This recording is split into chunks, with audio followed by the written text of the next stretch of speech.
शिव पुराण पाठ एक। शिवलिंग की उत्पत्ति की कथा।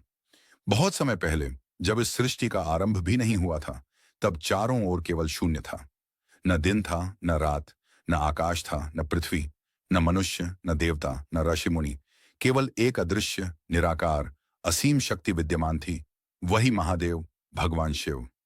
समय बीतने पर सृष्टि के संचालन हेतु भगवान ने त्रिदेवों को प्रकट किया। ब्रह्मा जी सृष्टि रचने वाले बने, विष्णु जी सृष्टि का पालन करने वाले बने, और स्वयं महेश्वर शिव जी संहार और मोक्ष प्रदान करने वाले बने। अहंकार का उदय एक समय ऐसा आया जब ब्रह्मा और विष्णु के बीच विवाद हो गया।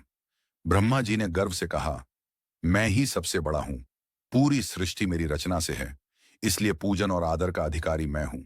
विष्णु जी बोले, नहीं, सृष्टि का पालन और संरक्षण सबसे कठिन कार्य है। यह जिम्मेदारी मैंने उठाई है, अतः महान मैं हूं। दोनों में बहस इतनी बढ़ी कि देवगण और ऋषिगण भी चिंतित हो उठे। कौन श्रेष्ठ है, यह निर्णय कोई कर नहीं पा रहा था। अनंत ज्योति स्तंभ का प्रकट होना तभी अचानक ब्रह्मांड के मध्य से एक विराट अग्निस्तंभ प्रकट हुआ। वह इतना विशाल और उज्जवल था कि उसकी रोशनी से दिशाएं जगमगाने लगीं। वह न तो ऊपर का अंत दिखा रहा था, न नीचे का। ब्रह्मा और विष्णु दोनों आश्चर्यचकित हो गए।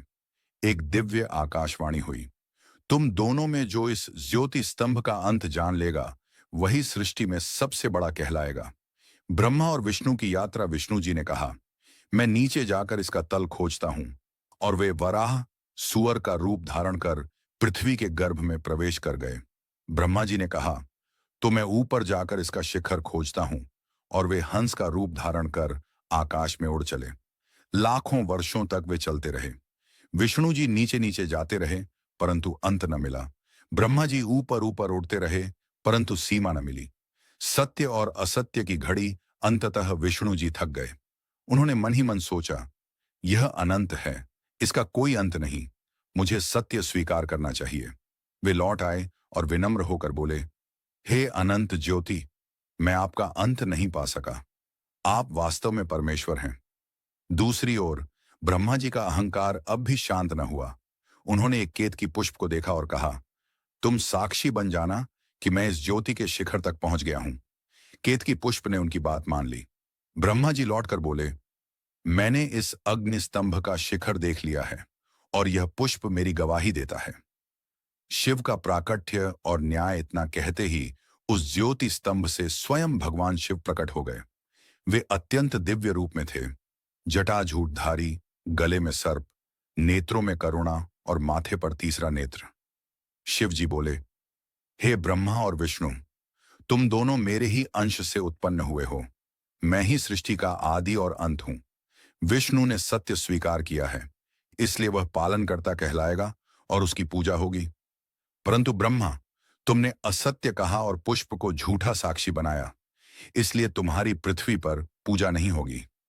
यह कहकर भगवान शिव ने केतकी पुष्प को भी शाप दिया, तुम मेरे पूजन में कभी स्वीकार नहीं किए जाओगे। तभी से केतकी के फूल से शिव की पूजा नहीं की जाती। शिवलिंग का महत्व। भगवान शिव ने कहा, यह जो अनंत ज्योति स्तंभ है, वही मेरा लिंग रूप है। भविष्य में लोग इस शिवलिंग की पूजा करेंगे। जो भक्त श्रद्धा से शिवलिंग पर जल, दूध या बिल्वपत्र अर्पित करेगा, वह सभी पापों से मुक्त होकर मोक्ष पाएगा। तभी से शिवलिंग की स्थापना और पूजन की परंपरा चली आ रही है।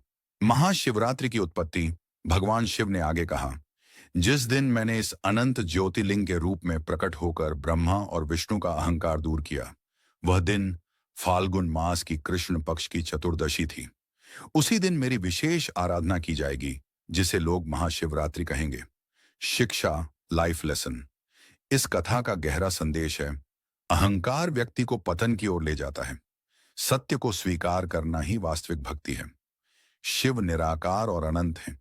उन्हें केवल प्रेम और सच्ची निष्ठा से ही पाया जा सकता है। निष्कर्ष। शिव पुराण के प्रथम भाग विद्येश्वर संहिता की यह कथा हमें सिखाती है कि भगवान शिव ही आदि और अनंत हैं।